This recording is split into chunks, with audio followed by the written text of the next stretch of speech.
لا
حول ولا قوة إلا بالله العلي العظيم. أعوذ بالله السميع العليم من الشيطان اللعين الرجيم. بسم الله الرحمن الرحيم. الحمد لله رب العالمين. الحمد لله الذي هدانا لهذا وما كنا لنهتدي لولا أن هدانا الله. لقد جاءت رسل ربنا بالحق. الصلاة والسلام والتحية والإكرام على سيد الأنبياء والمرسلين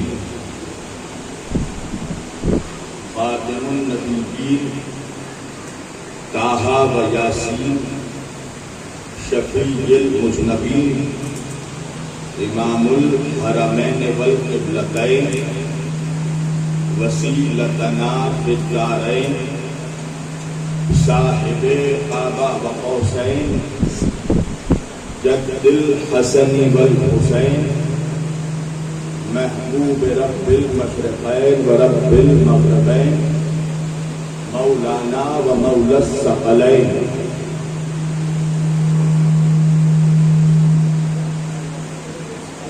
سیدنا و نبینا و شفیعنا و طبیبنا و حبیبنا و کریمنا و امامنا و ملجانا و مغیثنا وأولنا وأوسطنا وآخرنا وكلنا حضور جناب ابو القاسم احمد مصطفیٰ محمد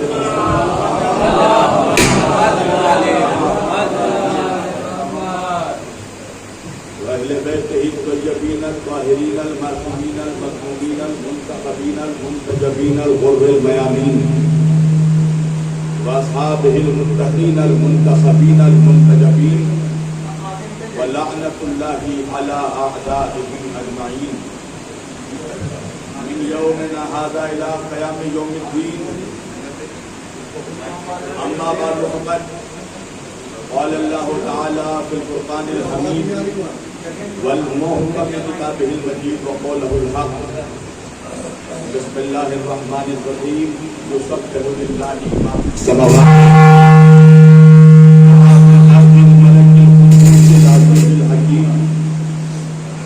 هو الذي بعث في الأميين رسولا منهم يتلو عليهم آياته ويزكيهم ويعلمهم الكتاب والحكمة وإن كانوا من قبل لفي ضلال مبين. صدق الله المولانا العلي العظيم وبلغنا رسوله النبي الأمين الكريم ونحن على ذلك لمن الشاهدين والشاكرين والحمد لله رب العالمين. ایک بار دیگر درود پڑھے سب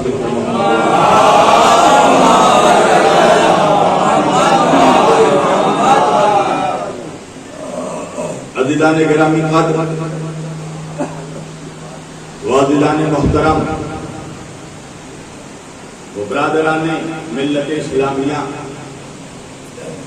بندگان توحید و عاشقان رسول و آل رسول، گدایان دربار بطول، مولا آپ سبوں کے جذبہ ایمانی کو زندہ و سلامت رکھے۔ بحمدللہ اور بفضل اللہ سن 2024 کے جس عشرہ محرم کا آغاز ہم نے سرزمین کانپور کے گوال ٹولی مقبرے کے جناب ایمن صاحب کے ادا خانے سے پہلی محرم الحرام کو شروع کیا تھا۔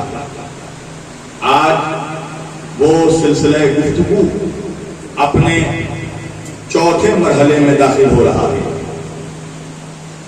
عزیزان گرامی، مسلسل پہلی محرم سے لے کر گزشتہ کل تیسرے محرم تک صلوات پڑھیں محمد۔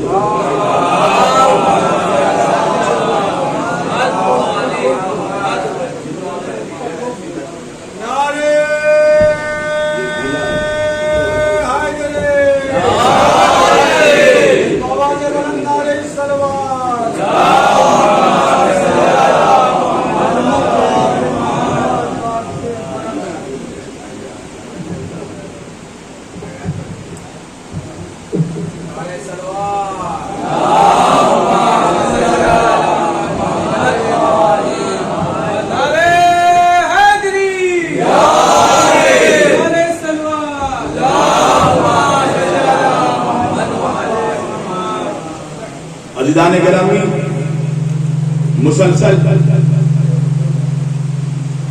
3 روز تک ہم آپ حضرات کے درمیان علم اور حکمت کے عنوان پر، مائک تمہارا بہت خراب ہو رہا ہے، ایک صلوات پڑھیں محمد والا۔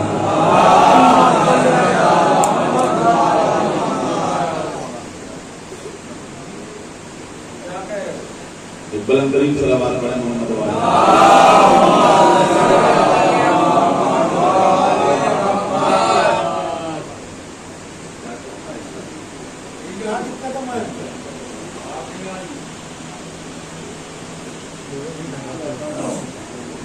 عزیزان گرامی، ہم نے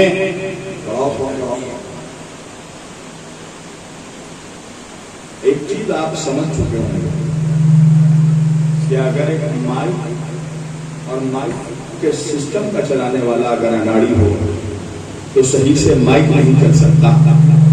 اللہ جانے لوگوں نے شریعت کے مسلک پر کیسے اناڑیوں کو بیٹھا دیا۔ صلوات پڑھیں محمد والا۔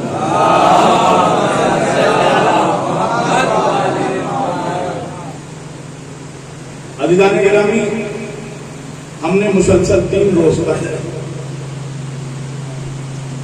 بھائی اس کو میں ہٹا رہا ہوں،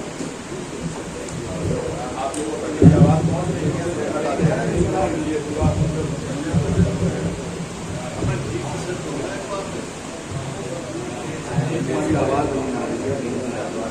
پہلے سے دیکھنا چاہیے، ایک طرف پر فیل ہو جائے۔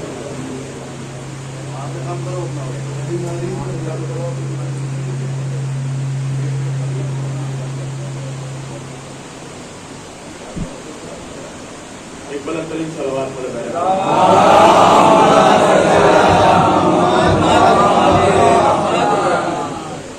عزیزان گرامی، ہم نے مسلسل 3 روز تک علم اور حکمت کے عنوان پر آپ لوگوں کے درمیان معلومات پیش کیے، اور آج کے چوتھے دن سلسلہ گفتگو کا آغاز اب ہو رہا ہے۔ ہم نے ان عشرہ مجالس میں قرآن مجید کی سورہ مبارک جمعہ کی جس آیت کریمہ کی تلاوت کا شرف حاصل کیا اور سرنامہ کلام نے جسے موضوع گفتگو قرار دیا، پروردگار عالم اپنی مقدس کتاب قرآن مجید فرقان حمید میں ارشاد فرما رہا ہے، بسم اللہ الرحمن الرحیم، یسبح للہ ما فی السماوات و ما فی الارض الملک القدوس العزیز الحکیم. اللہ کہہ رہا ہے تمام تسبیح، تمام حمد و ثنا، تمام تعریفیں اس اللہ کے لیے ہے، اس رب ذوالجلال کے لیے ہے جو کون ہے؟ ملک القدوس العزیز الحکیم، جو لازوال بادشاہ ہے، جو زبردست حکمت والا ہے، جو مقدس ہے. هو الذی بعث فی الامیین رسولا منہم یتلو علیہم آیاتہ. اور اس رسول کی بعثت کا مقصد یہ ہے کہ اس کا پہلا کام یہ ہے کہ یتلو علیہم آیاتہ، وہ تمہیں میری آیتوں کی تلاوت کر کے سناتا ہے. اور جب تم ان آیتوں کا اثر قبول کر لیتے ہو تو پھر دوسری منزل آتی ہے وَيُزَكِّيهِمْ، وہ تمہارے نفوس کو پاک کرتا ہے، وہ تمہارے نفسوں کو پاک کرتا ہے. اور جب تمہارے نفس پاک ہو جاتے ہیں تو تم تیسرے کلاس میں داخل ہو جاتے ہو. اور پھر وَيُعَلِّمُهُمُ الْكِتَابَ، وہ تمہیں علم کتاب عطا کرتا ہے. دیکھا آپ نے میری بات صحیح سمجھے؟ بھائی ہر سسٹم کسی کھلاڑی کے ہاتھ میں رہنا چاہیے تو اس کا ایکسپیرینس ہو. اب یہ اتنے دیر سے کر رہا تھا، کچھ نہیں ہو رہا، مگر وہ بندہ آ گیا جو سسٹم کو سمجھتا تھا. اللہ جانے آپ کہاں ہیں. اب وہ بندہ آ گیا کہ جو سسٹم کو سمجھتا تھا تو اس کے آتے ہی معاملہ صحیح ہو گیا.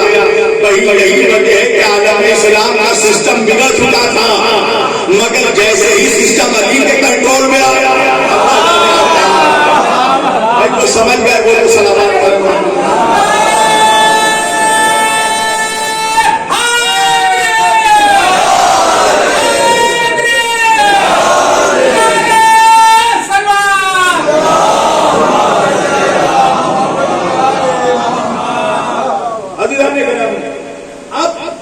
نفوس پاک ہو چکے ہیں، وہ تیسرے کلاس میں داخلہ لے چکے ہیں.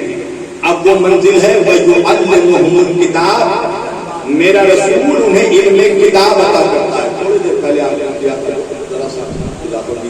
علم کتاب عطا کرتا ہے. اور اب جب وہ علم کتاب حاصل کر چکے، علم کتاب کا اثر قبول کر چکے، تو اب وہ فائنل اسٹیج میں داخل ہو گئے، یعنی مرکزی کلاس میں ان کا داخلہ ہوا. اور وہ کلاس کیا ہے؟ وَيُعَلِّمُهُمُ الْكِتَابَ وَالْحِكْمَةَ، حکمت کے کتاب میں ان کا داخلہ ہو گیا. بھائی سمجھیے گا، اب ہر صاحب ایمان کو ان 4 کلاسز سے ہو کر گزرنا ہے. بھائی دوسرے کلاس میں وہ جائے گا جو پہلے کلاس میں پاس ہو چکا ہو، تیسرے کلاس میں وہ جائے گا جو دوسرے کلاس میں پاس ہو چکا ہو، توجہ، چوتھے کلاس میں وہ جائے گا جو تیسرے کلاس میں پاس ہو چکا ہو، اور جو چوتھے کلاس میں بھی پاس ہو جائے تو پھر وہ مسلمان نہیں سلمان بن جاتا ہے.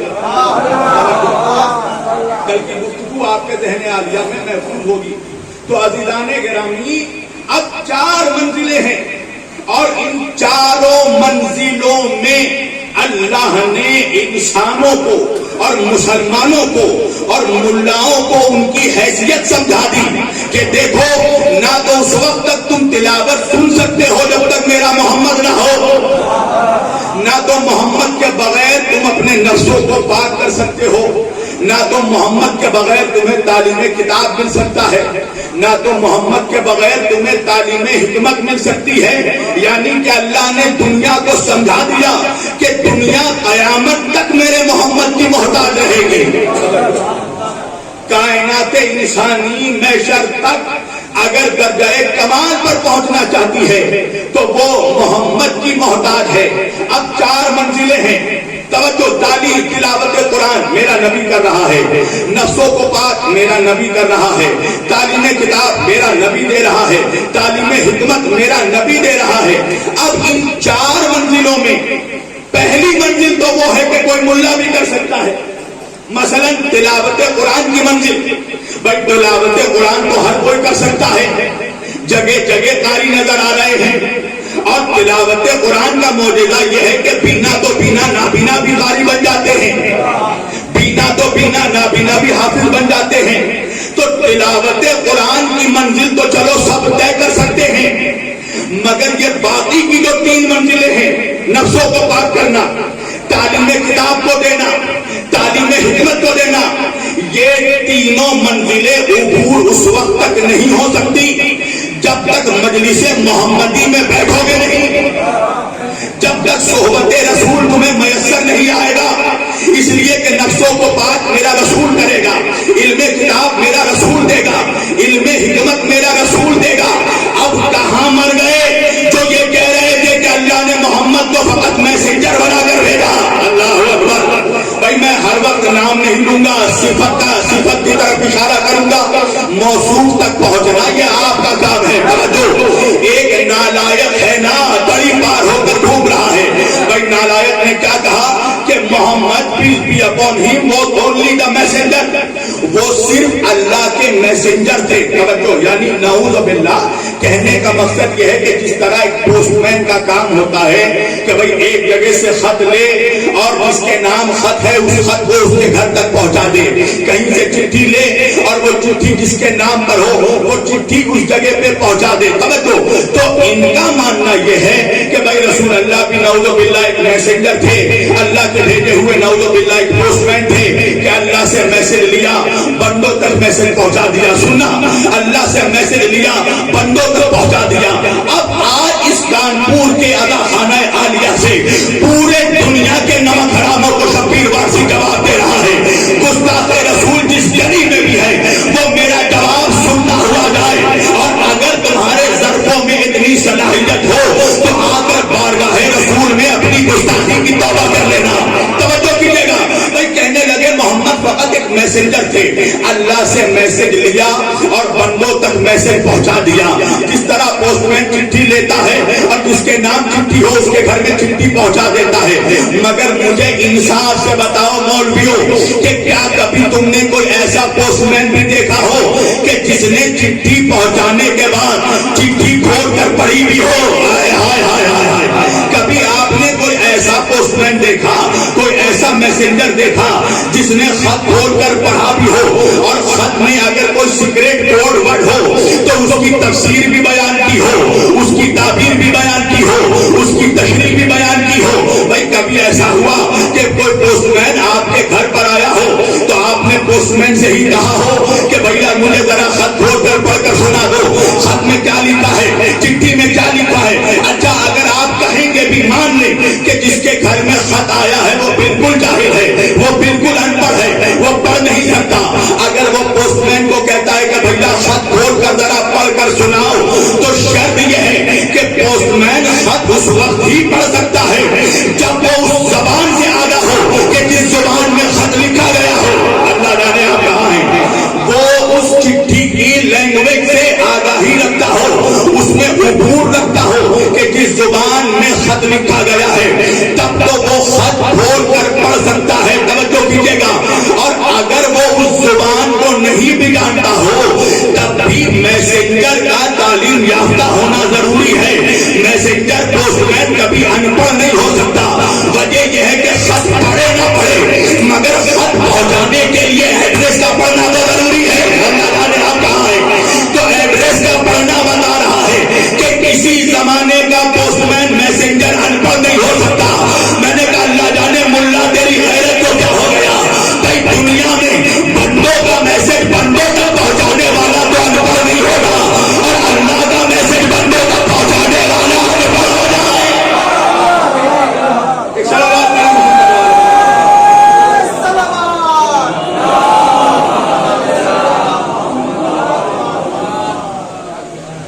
تو اللہ کا میسج بندوں تک پہنچا. اچھا یہاں روک کر میں ایک بات بھی عرض کرنا چاہتا ہوں. اکثر آپ نے دیکھا ہوگا کہ جب ہم اپنی دعا میں اپنے رسول کو وسیلہ بناتے ہیں تو جتنے نالائق ہیں, اور یہ نالائقوں کا جو سردار اس وقت ملیشیا میں ہے, اس نے کیا کہا کہ بھائی دعا جو ہے آج کے زمانے میں نعوذ باللہ اللہ کے رسول کے وسیلے سے دعا مانگنا حرام ہے. یعنی آپ دیکھیے کہ کس قدر بے غیرتی کی دلدل پہ مسلمان کھڑا ہو گیا. کہنے لگا کہ آج کے زمانے میں اللہ کے رسول کے وسیلے سے دعا مانگنا حرام ہے. تو میں نے کہا تو بھائی دعا کس سے مانگے؟ کہا ڈائریکٹ اللہ سے مانگو. توجہ, دعا ڈائریکٹ اللہ سے مانگو. میں نے کہا بھائی دعا ہے کیا؟ پوری توجہ کیجیے گا. دعا کہتے کس کو ہیں؟ دعا کہتے ہیں پیغام کو, میسج کو, التجا کو, مناجات کو, فریاد کو, میسج کو. یعنی بندہ یہ چاہتا ہے کہ اپنا میسج اللہ تک پہنچا دے. اسی کو عربی اصطلاح میں کہتے ہیں دعا. پروردگار غریب ہوں امیر بنا دے, مالک مشکل میں ہوں آسانی پیدا کر دے, پروردگار مفلس ہوں غنی بنا دے, پروردگار بے وطن ہوں وطن لوٹا دے, پروردگار بیمار ہوں شفا دے دے. تو بندہ یہ چاہتا ہے کہ اپنا میسج اللہ تک پہنچا دے. اس کو کہتے ہیں دعا. تو بھائی کیسے دعا کرے؟ کہا ڈائریکٹ اللہ سے دعا کرو. اب ایک جملہ میں کہوں گا, اس کا مطلب یہ ہے کہ بندہ چاہتا ہے کہ اپنا میسج اللہ تک ڈائریکٹ پہنچا دے. میں نے کہا نارائن پہلے مجھے یہ بتا کہ کیا اللہ نے بھی تجھ تک اپنا میسج ڈائریکٹ پہنچایا؟ کہا نہیں مولانا, اللہ کا سب سے بڑا میسج ہے قرآن. قرآن اللہ نے بندوں کو محمد مصطفیٰ کے ذریعے پہنچایا. میں نے کہا آپ تو اپنا ہوش کے ناخن دے دے. جب خدا اپنا میسج بندوں تک بغیر محمد کے نہیں پہنچاتا تو بندہ اپنا میسج خدا تک بغیر محمد کے کیا پہنچائے گا؟ ایک ساتھ بھائی محمد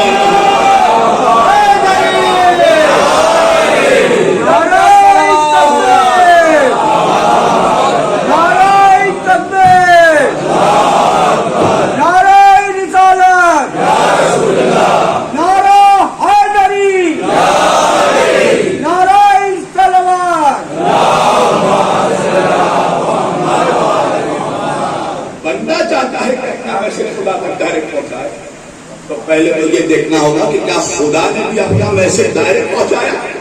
توجہ, کہا نہیں یتلو علیہم آیاتہ, یہ یتلو علیہم آیاتہ ہی بتا رہا ہے کہ میسج ڈائریکٹ نہیں پہنچایا. محمد پڑھ کر سنا رہے ہیں. توجہ کیجیے گا. اب آگے کی منزل بڑھی.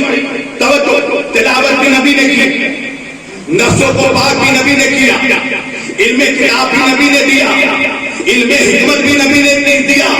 اب کہاں مر گئے جو اب تک کہہ رہے تھے قرآن کافی ہے؟ اللہ جانے آپ کہاں ہیں. جو لوگ اب تک کہہ رہے تھے قرآن کافی ہے, پھر انہیں چاہیے تھا کہ وہ اللہ سے کہتے پروردگار محمد کو کیوں بھیج رہا ہے؟ بھائی اللہ کو چاہیے تھا نا فقط قرآن بھیج دیتے. مولوی خود سے تلاوت کر لیتا, مولوی خود سے اپنا نفس پاک کر لیتا, مولوی خود سے کتاب سمجھ بھی لیتا, مولوی خود سے حکمت سمجھ بھی لیتا. اللہ نے میرے نبی کو کیوں بھیجا؟ توجہ کیجیے گا. اللہ نے سرکار مصطفیٰ کو کیوں بھیجا کہ میرے نبی نہیں, تم تلاوت کر کے سناؤ گے, تم نفسوں کو پاک کرو گے, تم تعلیم کتاب دو گے. توجہ کیجیے گا. اور دوسری بات یہ ہے کہ میسج پڑھ کر جو سنائے گا, قرآن پڑھ کر جو سنائے گا, اس کو قرآن پر اتنا کمان ہونا چاہیے کہ وہ ویسے ہی بندوں کو قرآن سنائے گا جیسا اللہ اپنے بندوں کو قرآن سنوانا چاہتا ہے. اللہ جانے آپ کہاں ہیں. اور زبان بھی اتنی نازک زبان ہے عربی کہ جس کے ایک ایک لفظ میں 70 معنی چھپے ہوئے ہیں. توجہ, اللہ جانے بندہ کا کون سا معنی لے لے تو سمجھانے والا بھی ایسا ہو کہ ویسا ہی معنی بتائے کہ جیسا چاہتا ہے کہ اللہ جس لفظ کا معنی سمجھایا جائے. ارے نہیں پہنچے آپ. دیکھیے کبھی کبھار معنی اور الفاظ کو چھوڑ دیجئے, کہنے کے انداز میں بھی اگر ذرا فرق آ جاتا ہے تو لوگ بات کچھ کہتے ہیں, لوگ سمجھتے کچھ ہیں. بھائی میں اپنے آفس میں بیٹھا ہوں. توجہ, ایک مہمان ایک گیسٹ مجھ سے ملنے آیا. میرے ریسپشنسٹ نے مجھ سے آ کر کہا کہ قبلہ آپ سے ملنے ایک مہمان آیا ہے, کیا کروں, روکوں یا جانے دوں؟ میں نے کہا روکو مت جانے دو. توجہ کیجیے گا. میں نے کہا روکو مت جانے دو. مگر تھوڑی دیر کے بعد جب میں اپنے چیمبر سے باہر نکلا تو میں نے دیکھا وہ مہمان ہے ہی نہیں. میں نے کہا ریسپشنسٹ کو کہاں گیا بھائی؟ میں نے تو کہا تھا روکو مت جانے دو. کہا قبلہ میں تو یہ سمجھا تھا کہ آپ کہہ رہے ہیں روکو مت جانے دو. اللہ جانے آپ کہاں ہیں. میں یہ سمجھا کہ روکو مت جانے دو.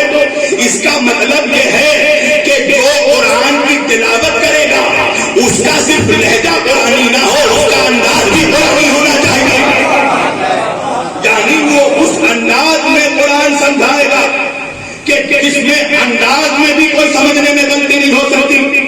اور دوسری بات یہ ہے کہ شان مصطفیٰ یہ ہے کہ نبی خود نہیں کہہ رہے ہیں کہ میں تلاوت کرتا ہوں. اللہ کہہ رہا ہے یتلو علیہم آیاتہ، اللہ کہہ رہا ہے یہ تلاوت کرتے ہیں.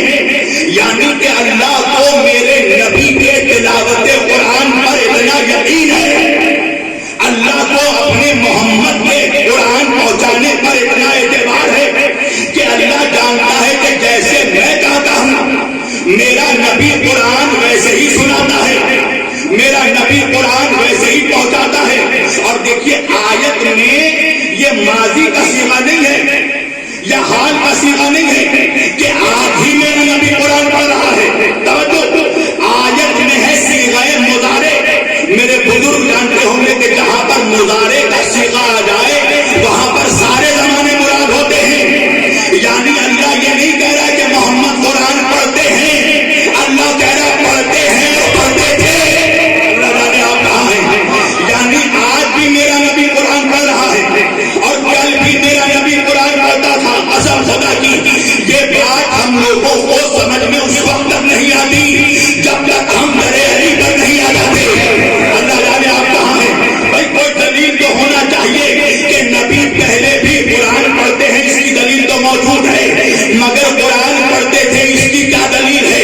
اس لیے کہ قرآن نازل نہیں ہوا تھا، مگر اللہ کہہ رہا پہلے بھی قرآن پڑھتا تھا. یہ بات تب سمجھ میں آئی جب تیرا رجب تو میرا مولا کعبے میں آیا. نبی نے علی کو آغوش میں اٹھایا.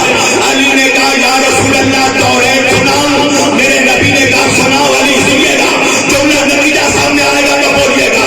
علی نے کہا یا رسول اللہ توریت سناؤ. نبی نے کہا سناؤ یا علی. اب علی نے جیسے ہی توریت کی تلاوت کی تو نبی نے کہا علی تم تو توریت موسیٰ سے بھی اچھا پڑھ رہے ہو. اب جیسے ہی توریت پڑھ لی کہا اور سناؤ. جب سناؤ علی نے زبور کی تلاوت کی. جب زبور کی تلاوت کی تو نبی نے کہا علی تم تو زبور میں داؤد سے بھی اچھا پڑھ رہے ہو. علی نے کہا کچھ اور سناؤ. کیا سناؤ. علی نے انجیل کی تلاوت کی. نبی نے کہا علی تم انجیل عیسیٰ سے بھی اچھا پڑھ رہے ہو. اب جب تینوں صحیفوں کی تلاوت ہو گئی آخر میں علی نے کہا یا رسول اللہ قرآن سناؤ. نبی نے کہا سناؤ.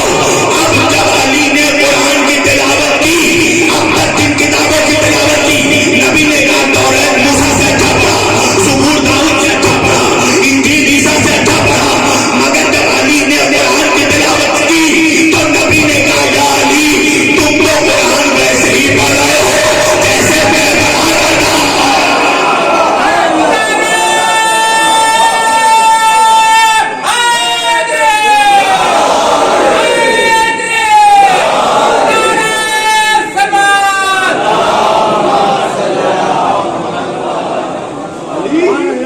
تم تو تلاوت قرآن ویسے پڑھ رہے ہو جیسے میں پڑھا کرتا ہوں. اچھا اب یہاں پر ایک سوال اکثر مولوی ہی کیا جو فضیلت علی ختم کر جائے. مولوی کہتا ہے آپ نے تو علی کو نبی سے بڑھا دیا. میں نے کہا منحوس تو نے اتنا گھٹایا ہی کیوں کہ جب ہم علی کی عظمت بیان کرتے ہیں تجھے لگتا ہے بڑھا دیا. توجہ بھائی، مولوی کہتا ہے کہ بھائی آپ کہتے ہیں کہ علی علی علی نبی کے گود میں قرآن پڑھ رہے تھے، علی کی ولادت ہوئی تو علی نے قرآن سنایا، تو آپ نے تو علی کو نبی سے بڑھا دیا. میں نے کہا کیسے بڑھایا؟ کہا علی ولادت کے بعد علی نے تو قرآن پڑھا مگر نبی نے تو قرآن نہیں پڑھا. میں نے کہا اگر میں اس کا جواب نثر میں دوں تو بڑا وقت لگ جائے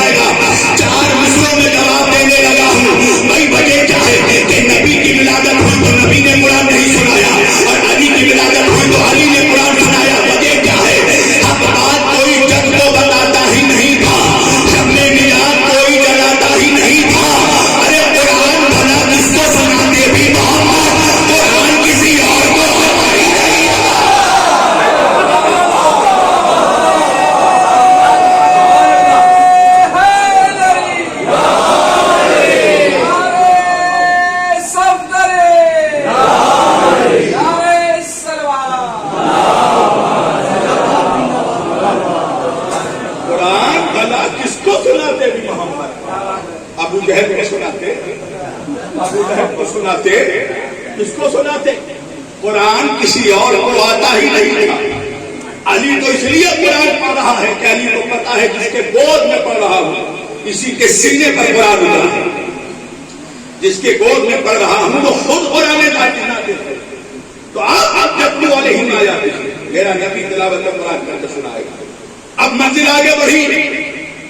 وَيُزَكِّيهِمْ یہ تمہارے نفسوں کو پاک کرتا ہے. بھائی مجھے انصاف سے ایک بات بتاؤ مولویوں, جو دوسروں کو پاک کر رہا ہو, جو دوسروں کے نفسوں کو پاک کر رہا ہو, پھر وہ خود کتنا پاک ہوگا؟ اللہ جانے آپ کہاں ہیں. وہ خود کتنا پاک ہوگا. مگر میں کیا کروں کہ اسی امت میں ایسے ایسے منحوس ملا گزرے کہ جس نے اس سینے کا ہی آپریشن کر دیا, کہ جس سینے پر آپ قرآن نازل ہوا. علم نشرح لک صدرک ووضعنا عنک وزرک الذی انقض ظہرک. اب جہاں اس کی تشریح بیان کرتا ہے مولوی کہ نعوذ باللہ وہ جبریل آئے. بھائی یہ جملے اگر روایت میں نہ ہوتے تو منبر کی قسم میں نہیں بیان کرتا, مگر جب تم نے لکھ لیا ہے تو بیان کرنا میری مجبوری ہے تاکہ تمہارے چہروں کو نکال دیا جائے. بھائی کیا لکھا کہ وہ نبی جبریل آئے, نعوذ باللہ نبی کا سینہ چیرا, کلیجہ نکالا, دل نکالا. یہ سب جملے ہیں. شبیر وارسی وہی پڑھتا ہے جو پڑھ کر آتا ہے. دل نکالا, زمزم کا پانی لیا, زمزم سے دھویا, ابا کو پاکیزہ کر کر واپس سینے میں رکھا, سینے کو سلائی کیا. میں نے کہا یہ سب کچھ جب ہو رہا تھا تو تیرا باپ تھا وہاں پر جو کھڑے ہو کر دیکھ رہا تھا. بھائی ذرا سوچو تو صحیح مسلمانوں, کمی تو اپنے ضمیروں کو لگاؤ کہ وہ رسول کے جو دوسروں کو پاک کر رہا ہو وہ خود کتنا پاک ہوگا. اور دلیل ہے آیت تطہیر. سنیے گا بھائی, آیت تطہیر میں دو پہلو ہیں, غور کیجیے گا. ایک طرف اللہ کہہ رہا ہے انما یرید اللہ, اللہ کا ارادہ ہے. ارادہ کیا ہے؟ لیذھب عنکم الرجس اہل البیت, کہ آپ صرف آپ نہیں, آپ کے تمام خاص گھر والوں. دیکھو میں ترجمہ کر رہا ہوں, گھر والوں نہیں, خاص گھر والوں. اب میرے پاس اتنا ٹائم نہیں ہے کہ میں اس کی تشریح کروں گا. بند کمرے میں آ کر سننا تو بتا دوں گا کہ ترجمہ یہی ہے. خاص گھر والوں, وجہ یہ ہے کہ آیت میں اہل بیت نہیں ہے, اہل البیت ہے. اللہ جانے جو پہنچ گئے ان کو میرا سلام ہو. میرے پاس اتنا ٹائم نہیں ہے کہ میں اس کی تفسیر بیان کروں. اتنا کہہ دیا میں نے کہ آیت میں اہل بیت نہیں, اہل البیت ہے. اور جب کالا آ جائے تو عام نہیں, خاص لوگ مراد ہوتے ہیں.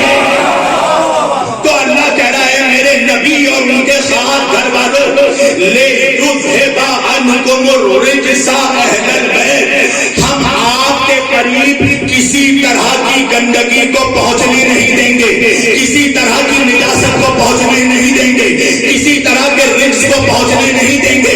اب رجس کیا ہے؟ ہمارے مولوی اکثر تشریح کرنے لگتے ہیں یہ رجس ہے, یہ رجس ہے, یہ نجاست ہے, یہ نجاست ہے, یہ نجاست ہے. میں نے کہا کچھ نہیں. اللہ کہہ رہا انتم الرجس اہل البیت, جو اہل بیت سے دور ہے وہی نجاست ہے.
بچے کو بھی پتا ہے کہ قبر کے اندر علی ملے گا. اللہ جانے بڈھوں کے مزاجوں کو کیا ہو گیا. توجہ, اللہ کہہ رہا میں اہل بیت کے قریب آپ اور آپ کے گھر والوں کے قریب نجاست کو پہنچنے نہیں دیں گے. بھائی ایک بات بتائیے، یہاں تک آپ کا کنسپٹ کلیئر ہوا یا نہیں ہوا؟ انتم الرجس اہل البیت یعنی نجاست اہل بیت سے دور، گندگی اہل بیت سے دور ہے. تو بھائی جب گندگی دور ہے تو سکے کا دوسرا پہلو کیا نکلے گا؟ جب گندگی دور ہے تو اس کا مطلب یہ ہے کہ طہارت قریب ہے، پاکیزگی قریب ہے. بھائی یہی تو مطلب ہے نا کہ نجاست دور ہے، اس کا مطلب ہے کہ طہارت قریب ہے. تو کنسپٹ تو کلیئر ہو چکا. اللہ نے کہہ دیا نجاست دور ہے، اہل بیت سے قریب بھی نہیں جا سکتی، تو اس کا مطلب پاکیزگی اور طہارت قریب ہے. یہ تو معاملہ کلیئر ہو گیا. مگر اللہ نے پھر آگے بڑھ کے یہ کیوں کہا وَيُطَهِّرَكُمْ تَطْهِيرًا، اور یہ پاک رہیں گے جیسے کہ پاک ہیں. بھائی عجیب و غریب بات ہو گئی نا. دونوں بات کہنے کی کیا ضرورت تھی اللہ کو؟ ایک بات کہہ دیتا نجس نہیں ہے مطلب پاک ہے، اور اگر کہتا پاک ہے مطلب نجاست قریب نہیں ہے. نہیں پہنچا آپ کا میرا مہمان. دونوں بات کہنے کی ضرورت نہیں تھی کہ نجاست بھی قریب نہیں جا سکتی اور ہمیشہ پاک رہیں گے. دونوں بات کہنے کی ضرورت نہیں تھی کہ نجس بھی نہیں ہے اور پاک ہے. نہیں پہنچا میرا مہمان.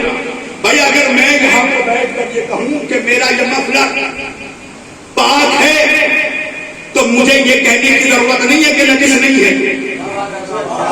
اور اگر میں کہوں گا کہ یہ نجس نہیں ہے تو یہ کہنے کی ضرورت نہیں ہے کہ پاک ہے. ارے نہیں پہنچا میرا مہمان. مگر اللہ جو ہے وہ ملا کا بھی خالق ہے، وہ جانتا ہے کہ ملا کتنا لوگ میراد ہے. بات کو گھمانے میں ایکسپرٹ ہے. کیسے بھائی؟ اگر میں یہ کہوں کہ یہ میرا مفلر پاک ہے تو اس کا مطلب یہ ہے کہ یہ ابھی پاک ہے، اس کی گارنٹی نہیں ہے کہ کل بھی پاک تھا. بھائی میں نے کہا میرا یہ مفلر پاک ہے، اس کی گارنٹی نہیں ہے کہ کل بھی پاک ہوگا. اللہ نے یہ کہہ کر بتا دیا کہ نجاست بھی قریب نہیں جا سکتی اور ہمیشہ پاک رہیں گے. اس کا مطلب یہ ہے کہ اللہ بتا رہا ہے محمد اور اس کے اہل بیت کل بھی پاک ہے، آج بھی پاک ہے اور قیامت تک پاک رہیں گے.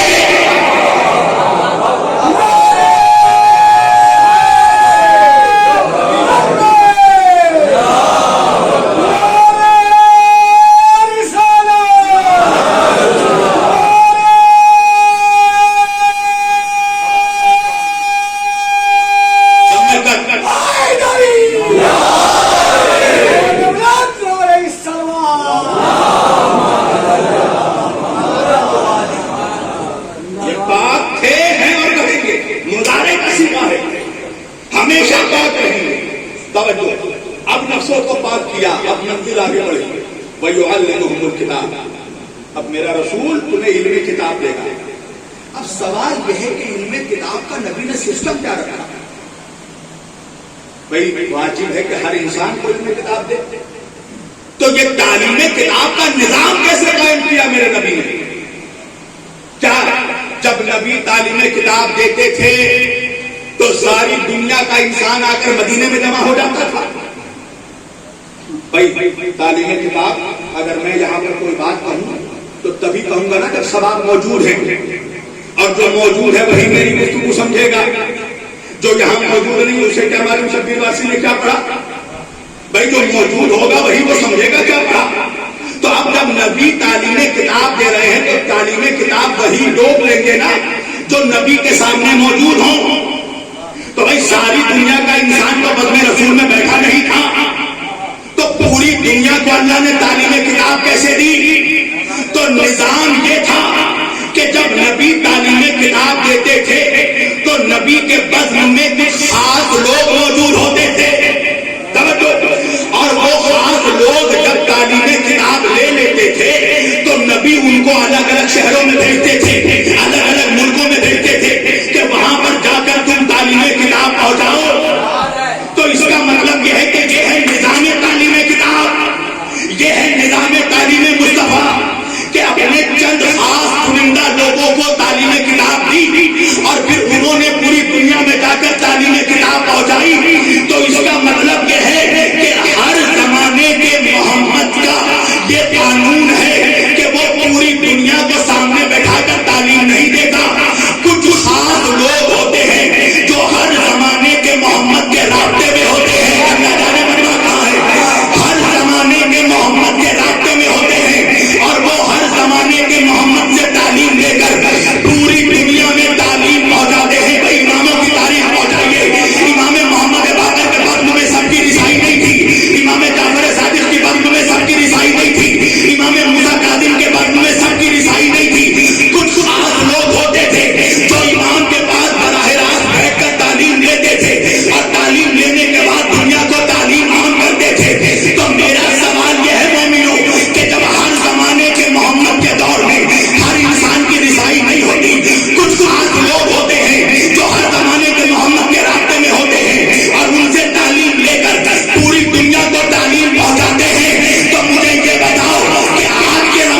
محمد جب بظاہر محمد تھے تب تو ہر انسان کی رسائی نہیں تھی. جب آج کا محمد غیبت میں ہے تو ہر انسان کی رسائی کیسے ہوگی؟ اتنا آسان ہے کہ ہر ایرا وغیرہ اٹھ کر جا کر امام سے سوال کر لے. تو اس کا مطلب یہ ہوا کہ زمانہ غیبت امام زمانہ علیہ السلام میں اس زمانے کے محمد کی غیبت کے دور میں بھی کچھ خاص لوگ ہونے چاہیے جو امام سے رابطے میں ہوں، محمد سے رابطے میں ہوں اور ان سے تعلیم لے کر زمانے کو تعلیم دے رہے ہوں. ارے اللہ جانے اب اگر میں زیادہ بریف کرنے گیا تو مجھے بہت وقت لگ جائے گا. ایک واقعہ سنا دوں آپ کو. امام خمینی کا انقلاب سے پہلے کا زمانہ، رضا شاہ پہلوی نے پورے ایران میں کرفیو نافذ کیا. پلاننگ یہ تھی کہ کرفیو کے آڑ میں امام خمینی کا مرڈر کر دے، امام خمینی کا قتل کر دے. رضا شاہ پہلوی نے ادھر حکم دیا کہ کل کوئی بھی ایرانی اگر اپنے گھر سے باہر نکلے گا تو شوٹ اینڈ سائٹ کا آرڈر ہے، اس کو مار دیا جائے گا. کل ایرانی قوم کا کوئی آدمی گھر سے باہر نہ نکلے. ابھی اس کا حکم آنا تھا کہ تھوڑی دیر میں امام خمینی نے فتویٰ دیا کہ کل ایرانی قوم کا کوئی بچہ بھی گھر کے اندر نہ رہے.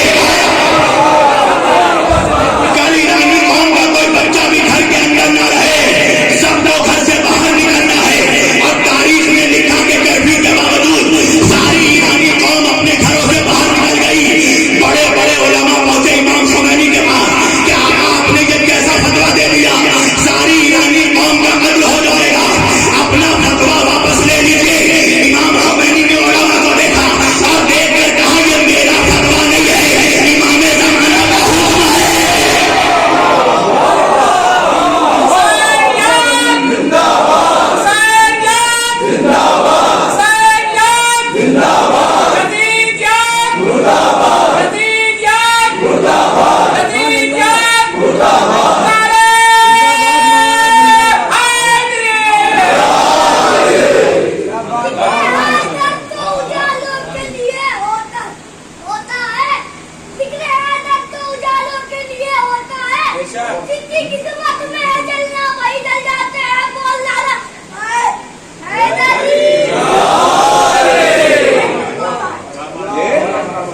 یہ میرا فتویٰ نہیں، یہ حکم امام ہے. سمیٹ دی میں نے اپنی کچھ. یہ ہے نظام میں مرجعیت کی اہمیت. دشمن سمجھ چکا ہے اس کی اہمیت کیا ہے، مگر کچھ ابھی نادان دوست یا میں یہ کہہ لوں کہ تو تھالی کے میں رکھنے جن کو یہی نہیں پتا کہ ورلڈ بولی میں کیا ہو رہا ہے، وہ کیا سمجھیں گے کہ سارے عالم کی سیاست کیا ہے. عالم وہ ہوتا ہے، مرجع وہ ہوتا ہے کہ جس کی نظر بیک وقت شریعت پر بھی رہتی ہے اور وقت کی سیاست پر بھی رہتی ہے. اس کو کہتے ہیں مرجع. بغیر نظام مرجعیت کے قسم خدا کی یہ شیعہ قوم آج یتیم ہو جاتی ہے. ورنہ پھر وہی ہوتا. آج آپ دیکھیے دوسرے فرقوں میں آئے سنی ہو، وہابی ہو، تمام فرقوں کی بات کر رہا ہوں. یہ سارے فرقے آج بے لگام گھوڑوں کی طرح اس لیے دوڑ رہے ہیں کہ ان کے پاس قیادت نہیں ہے، ان کے پاس لیڈرشپ نہیں ہے. جو روایت جیسی پڑھ رہا ہے بس پڑھ کر عمل کرنا شروع کر دیتا ہے. بھائی روایتوں کو سمجھنے کے لیے بھی تو آپ کو چاہیے. اور ہر قرآن کے علاوہ کوئی ایسی کتاب نہیں ہے کہ جس کو کہا جا سکے کہ یہ 100% ایکوریٹ ہے سوائے قرآن کریم. بھائی شیعہ قوم میں احادیث کا سب سے بڑا مجموعہ جو ہے بہار الانوار ہے نا، تو کیا بہار الانوار کی ساری روایتیں صحیح ہیں؟ نہیں نا. کیوں؟ اس لیے کہ علامہ مجلسی نے، باقر مجلسی نے روایتوں کو جمع کیا ہے، اس میں جرا نہیں کی کہ کون سی روایت صحیح ہے کون سی غلط ہے. اس لیے کہ ان کے پاس اتنا وقت ہی نہیں تھا کہ جرا کر سکے. تو جتنی روایت جہاں سے ملی انہوں نے جمع کر کے مجموعہ بنا دیا اور بعد کے علماء کے لیے مراجع کے لیے چھوڑ دیا کہ وہ فیصلہ کریں کہ اس میں کون سی روایت صحیح ہے کون سی غلط ہے. مثلا ایک مثال دے رہا ہوں. کچھ سال پہلے بڑا ہنگامہ چلا تھا کہ نماز میں اشہد ان علی ولی اللہ پڑھے یا نہیں پڑھے، ہے نا. ہمارے شہر میں بھی بڑا ہنگامہ ہوا. دیکھو میں کوئی کنٹروورشیل جواب بات نہیں کرتا، اسٹیٹمنٹ نہیں دیتا، میں سے ایک بات رکھ رہا ہوں. ہمارے شہر میں بڑا ہنگامہ ہوا تو لوگوں نے فلاں کتابوں سے روایتیں دے کر حوالے دے کر باقاعدہ پیمپلیٹ لگوائے. جب میرے پاس وہ پیمپلیٹ لایا گیا تو میں نے کہا کہ میں وقت کا مجتہد نہیں ہوں کہ میں یہ فیصلہ کر سکوں کہ یہ روایتیں آتھینٹک ہیں یا فیبریکیٹڈ ہیں. تو جو مر جائے وقت ہے پہلے ان کو دے دو. افسوس کی بات یہ ہے کہ جو روایت تم نے پڑھی ہے کیا سستانی نے نہیں پڑھی ہوگی، کیا خامنائی نے نہیں پڑھی ہوگی؟ تو ان کے پاس دیکھو کہ وہ روایتوں کو جانچنے کی صلاحیت رکھتے ہیں. انہیں پتا ہے کہ کون سی روایتیں آتھینٹک ہیں، فیبریکیٹڈ ہیں، اور کون سی روایتوں کا اس وقت امپلیمنٹ ہونا ہے، کون سے حکموں کا بعد میں امپلیمنٹ ہونا ہے. یہ مرجعیت سمجھنی ہے. تو آج دشمن نے یہ سوچا کہ اس قوم کو اس کی قیادت کے خلاف کھڑا کر دیا جائے تاکہ یہ قوم بھی بے لگام گھوڑوں کی طرح دوڑتی چلی جائے. آپ دیکھیں گے جو اخباری بنتے ہیں نا، ان بدتمیزوں کو صحیح سے اردو کا اخبار پڑھنا نہیں آتا. ان کو مانے بھی نہیں پتا کہ اخبار کہتے کس کو. بس امام کی روایت پڑھیں گے. اچھا کچھ تو ایسا کچھ کا عقیدہ ہے کہ امام ہمیں ڈائریکٹ آ کر الہام کریں گے. یعنی جس کو یہ بھی نہیں پتا کہ رات کو سو رہا ہے تو پاک حالت میں ہے یا نجس حالت میں ہے. وہ کہہ رہا ہے کہ امام مجھے ڈائریکٹ، یعنی کہ آپ سمجھیے کنسپٹ کیا ہے. وہی جو وہابیت کا کنسپٹ ہے وہی آج کی اخباریت کا کنسپٹ ہے. وہابی کہتا ہے ہم ڈائریکٹ اللہ کے پاس پہنچیں گے، اخباری کہتا ہے ہم ڈائریکٹ امام کے پاس پہنچیں گے. کنسپٹ وہی ہے. سنیت کو برباد کرنے کے لیے وہابیت کو ایجاد کیا گیا اور شیعت کو برباد کرنے کے لیے امام اخباریت کو ایجاد کیا گیا. ایک سلوات پڑھیں محمد والے.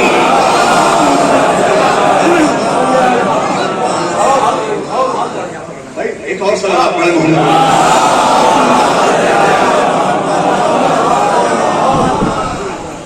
اس کو کہتے ہیں جو خبر سے فیصلے کر سکے، جس کو تقلید کی ضرورت نہ ہو، یعنی وہ اس درجہ اجتہاد پر ہو کہ وہ زمانے کے مسائل کا فیصلہ، مسائل کا حل خود قرآن اور حدیث سے نکال سکے. تو بھیا جو حدیث پڑھنا ہی نہ جانے صحیح سے وہ حل کیا نہیں سکے. اس لیے قیادت کی ضرورت ہے، اس لیے نظام مرجعیت کی ضرورت ہے. قسم خدا کی انہوں نے قربانیاں دی ہیں، انہوں نے پوری اپنی زندگی صرف کر دی ہے اردو میں اسلامی کے خاطر، اور اس کا نچوڑ یہ تمہیں پہنچا دیا. اور دشمن، میں کل انشاءاللہ مزید عرض کروں گا، میں کہہ رہا ہوں نا کہ کاٹے رکھتے ہوئے تیار نہیں. کل انشاءاللہ مزید اس دن کے اس سلسلے میں معروضات پیش کرنا یہ وقت کی اہم ضرورتوں میں سے ایک ہے کہ قوم ادھر ادھر نہ بھاگے. قسم خدا کی تم دیکھو تمہاری قیادت وہ قیادت ہے کہ جس سے دشمن گھبرا رہا ہے، جس سے طاغوت پریشان ہے. تم کربلا کو سمجھتے کیا؟ مجھے ایک بات بتاؤ کہ آپ کربلا کو سمجھتے کیا؟ یہ ہم جو عزاداری کرتے ہیں یا ہم عزاداری کر رہے ہیں یا آنسو بہا رہے ہیں، قسم خدا کی یہ صرف اپنے لیے کر رہے ہیں. یہ ہمارا ذریعہ نجات ہے. ہر انسان اپنے آپ میں فیصلہ کرے کہ ہم نے حسین کے لیے کیا کیا، اور حسین کو چھوڑ دو حسینیت کے لیے کیا کیا. مقصد کربلا فقط یہ نہیں ہے کہ ہم مجلسیں سنیں اور سنائیں. مقصد کربلا یہ ہے کہ جو مجلس سنیں اس پر عمل کریں. بھائی یہ پیترا نہیں چلے گا کہ جنت کی بات آئی تو جہاں علی وہاں ہم، اور جب محمد کی بات آئی تو کہاں علی کہاں ہم. تمہیں سیرت بھی ویسے ہی پیدا کرنی پڑے گی کہ تمہیں مائک پر چیخنا نہ پڑے کہ تم علی کے شیعہ ہو. جس گلی سے گزر جاؤ زمانے والے کہیں علی کا غلام ہونا. یہ کام کر رہی ہے مرجعیت. عزیزان گرامی، ایسا نہ کرو کہ یہ امام کے جو سفیر ہیں ان کو تنہا کر دیا جائے. اور دشمن یہی چاہتا ہے. دشمن کی آنکھوں کا کاٹا ہے سلطان، دشمن کی آنکھوں کا کاٹا ہے خامنائی. آج ایک بات کہہ رہا ہوں میں صدا خانے میں، یہ جو گریٹر اسرائیل کا منصوبہ ہے نا، یہ گریٹر اسرائیل تب تک نہیں بن سکتا جب تک خامنائی زندہ ہے۔ یہ بہت بڑی بات میں نے کہی ہے جو رات کو بیٹھ کر سوچنا، اس کا جواب میں کل دوں گا۔ حضرات گرامی، انصار کی بہت اہمیت ہے، مبلغوں کی بڑی اہمیت ہے، مراجع کی بہت اہمیت ہے، مجتہدین کی قوم، مجتہدین قوم کی ضرورت کا نام ہے، مرجعیت قوم کی ضرورت کا نام ہے۔ یہ آپشنیبل نہیں ہے کہ لیا تو لیا، چھوڑ دیا تو چھوڑ دیا، اس کے بغیر تمہارا چارہ نہیں ہے۔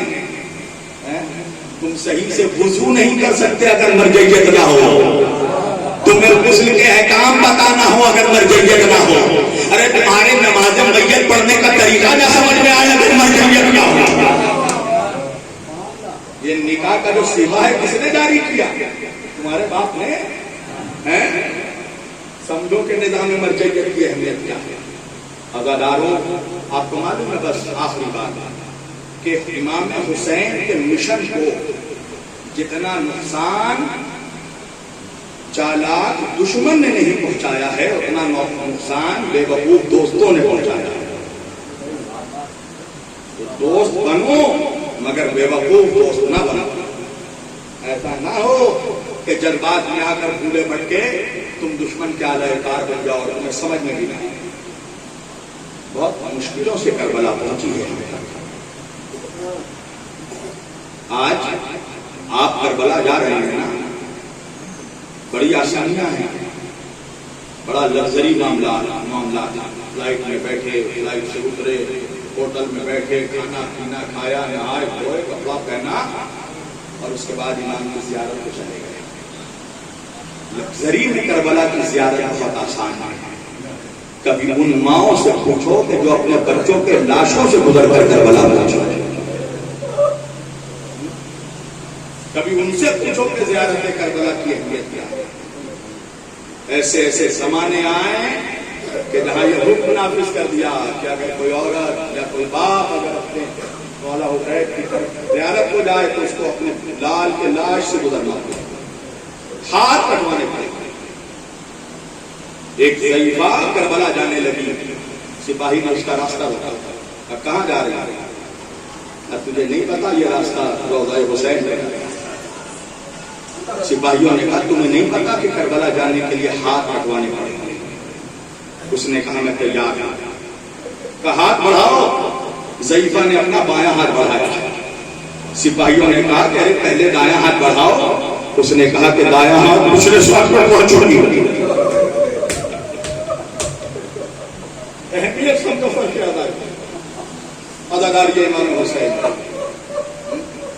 ایسا کام نہ کرو کہ وقت کا حسین پھر تنہا رہ جائے، وقت کا حسین پھر نرمۂ آدم میں اکیلا ہو جائے، ایسا کام نہ کرو۔ اگر انصار بننا ہے تو انصار حسین کی طرح انصار بننا، کہ جس کے لیے امام حسین نے کہا کہ جیسے صحابہ مجھے ملے، جیسے انصار مجھے ملے، ایسے انصار نہ میرے نانا کو ملے، نہ میرے بابا کو ملے، نہ میرے بھیا کو ملے، ایسے انصار مجھے ملے۔ حاضرارو، حسین جب مکے سے سفر کر کے نکلے تو حسین کے لشکر میں شامل ہونے والا ایک انصار ہے جس کا نام ہے زہیر ابن قیم۔ یہ زہیر ابن قیم کون؟ یہ زہیر ابن قیم جن کے بارے میں تاریخ میں لکھا کہ یہ عثمانی العقیدہ تھا، یعنی علی کو خلیفہ بلا فصل نہیں مانتے تھے، چوتھا خلیفہ مانتے تھے۔ امام حسین کے خیمے میں آنے سے پہلے تو ان کا عقیدہ تھا کہ وہ علی کو چوتھا خلیفہ مانتے تھے۔ اور جب حسین مکے سے آ رہے ہیں حج کو عمرے میں تبدیل کر کے، تو زہیر ابن قیم کا قافلہ حسین کے ساتھ ساتھ چلتا ہے۔ کبھی زہیر کا قافلہ آگے بڑھ جاتا ہے، حسین کا قافلہ رک جاتا ہے، کبھی حسین کا قافلہ رکتا ہے تو زہیر آگے بڑھ جاتے ہیں۔ یعنی زہیر ابن قیم اس کوشش میں تھے کہ میرا براہ راست حسین کا سامنا نہ ہو، ورنہ میں حسین کو کیا جواب دوں گا، اور زہیر کو پتا ہے حسین کیا کرے گا۔ ایک وقت وہ آیا کہ جب زہیر کو امام حسین نے خط لکھا تو زہیر نے ایک خوبصورت گھوڑا بھیجا امام کی خدمت میں، تحفے میں بھیج دیا، گھوڑا بھیج دیا، خود نہیں پہنچا۔ تو امام نے پتا ہے کس کو بھیجا؟ شہزادے علی اکبر کو بھیجا. اکبر جا کر زہیر سے کہو مجھے تمہارا گھوڑا نہیں چاہیے. حسین نے زہیر کو بلایا. عزیزانو یہاں پر ایک سوال ہے اور سمجھیے مقصد کربلا کیا ہے. امام حسین کا ایک ایک اسٹیپ دیکھیے جو کربلا کے لیے دیا ہے حسین نے. مدینے سے مکہ اور مکے سے کربلا ایک ایک اسٹیپ دیکھیے امام حسین کا درس حاصل کرنے کے لیے. حسین شہزادے علی اکبر کو بھیج رہے تھے. میں کہوں گا مولا زہیر کی حیثیت کیا ہے آپ کے سامنے؟ جتنا امیر ہو مگر ہے تو غلام. مولا غلام کو بلانا ہے تو غلام کو بھیجیے. یہ شہزادے اکبر کو بھیج رہے ہیں, ساتھ میں عباس علمدار کو بھیج رہے ہیں, یہ شہزادوں کو کیوں بھیج رہے ہیں؟ حسین نے ہمیں کربلا سے ایک درس دیا کہ دیکھو جب بھی ہر زمانے کے زہیر کو بلانا تو ذلیل کر کے نہیں, عزت کے ساتھ بلانا, عزت کے ساتھ دعوت دینا. پھر دیکھنا کہ ہر زمانے کا زہیر قائم چلا آیا. حسین کے بس میں حسین کے علی اکبر کو بھیجا. جب شہزادے علی اکبر آئے تو ایک مرتبہ زہیر اپنے خیمے کے اندر پریشان. اس کی بیوی نے پوچھا, غالباً اس کی بیوی کا نام روایتوں میں طلحہ ملتا ہے. اس نے پوچھا زہیر پریشان نہیں ہے؟ کہا حسین نے مجھے بلایا ہے, سمجھ نہیں آتا کیا کیا. سنیے گا بیوی تھی مگر غیرت مند تھی. کہنے لگی زہیر مجھے ایک سوال کا جواب دو. کہا کیسا سوال؟ کہا کہ یہ بتاؤ کہ اگر قیامت کے دن تم سے رسول اللہ نے پوچھ لیا کہ زہیر تجھے میرے نواسے نے بلایا تھا تم ملاقات کب نہیں گیا؟ زہیر کم از کم جا کر جان تو لو کہ حسین کہنا کیا چاہتے ہیں. عزادارو بیوی کی بات کو مان کر زہیر آیا مولا حسین کی خدمت میں. حسین نے کچھ کہا نہیں, 2 انگلیوں کا اشارہ دکھایا. زہیر کو جنت میں اس کا مقام دکھایا. اب وہی جنت وہی زہیر تو گیا تھا پریشان حال, مگر جب خیمہ حسینی سے لوٹا تو چہرے پر مسکراہٹ. بیوی نے کہا زہیر گئے تھے تو پریشان تھے, لوٹے تو چہرے پہ مسکراہٹ ہے. زہیر نے کہا کہ میں تمہیں طلاق دینا چاہتا ہوں, جاؤ میں تمہیں آزاد کر رہا ہوں. کہا زہیر کیسی بات کر رہے ہو؟ کہا ہاں میں نے فیصلہ کر لیا ہے, میں حسین کی خدمت میں جا رہا ہوں اور مجھے قتل ہونا ہے, مجھے شہید ہونا ہے. اور مجھے پتا ہے کہ یہ یزیدی آل محمد کو اور ان کے انصار کو قتل کرنے کے بعد ان کے بیوی بچوں پر بھی رحم نہیں کریں گے. تو میں نہیں چاہتا کہ کوئی کسی مصیبت میں پڑے گا. میں نے تمہیں آزاد کیا. ہاں آزادارو وہ وقت بھی آیا کہ عاشور کا دن آیا. حسین کے ساتھ زہیر ابن قیم کھڑے. حسین کا دوست سعید ابن عبداللہ حنفی کھڑا ہے. حسین کے ساتھ حبیب ابن مظاہر موجود ہے, وہب ابن عبداللہ طلبی موجود ہے. مگر ہاں آزادارو جیسے ہی ظہر کی نماز کا وقت آیا نا تو پتا حسین کا جو صحابی تھا سعید ابن عبداللہ 90 سال کی عمر تھی اور اتنے ضعیف ہو چکے تھے کہ ہاتھ سے تلوار نہیں اٹھتی تھی.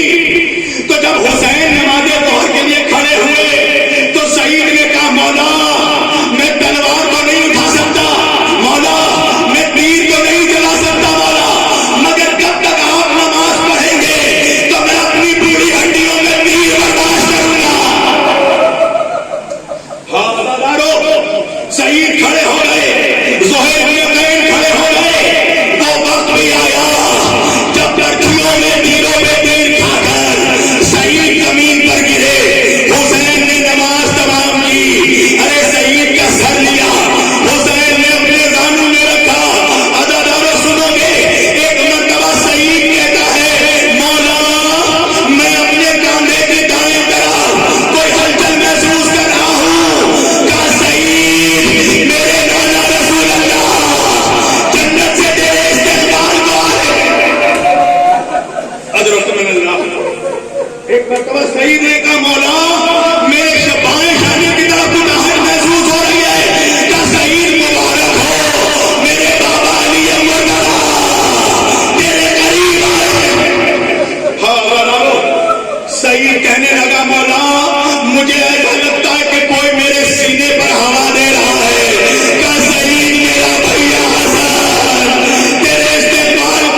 مسائب میں سید الشہداء کے بس 2 منٹ میں نے مسائب تمام کر دیے.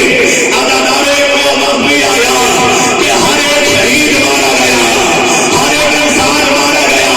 وہ وقت بھی آیا حسین کا کٹا ہوا سر نیزے پہ بلند لیا گیا, خیمے جلا دیے گئے, چادریں چھین لی گئی, اسیروں کو آل محمد کو اسیر کر دیا گیا. ہاں عزاداروں بس 1 منٹ میں نے مجلس تمام کر دی.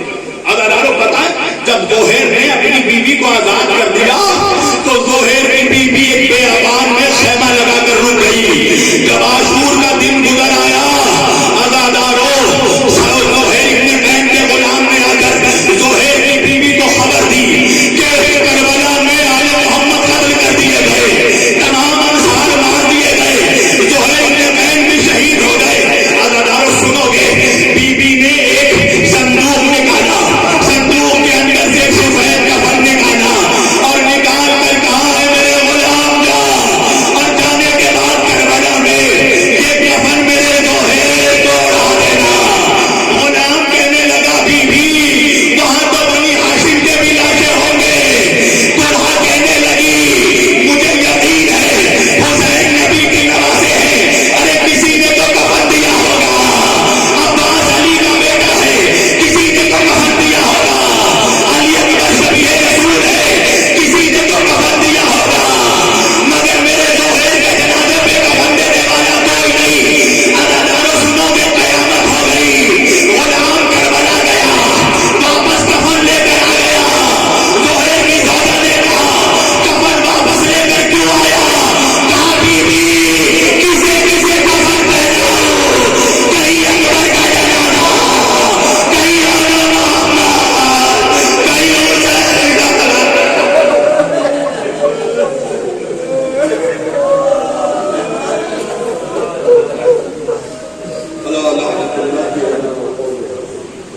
سيعلم الذين ظلموا أي منقلب.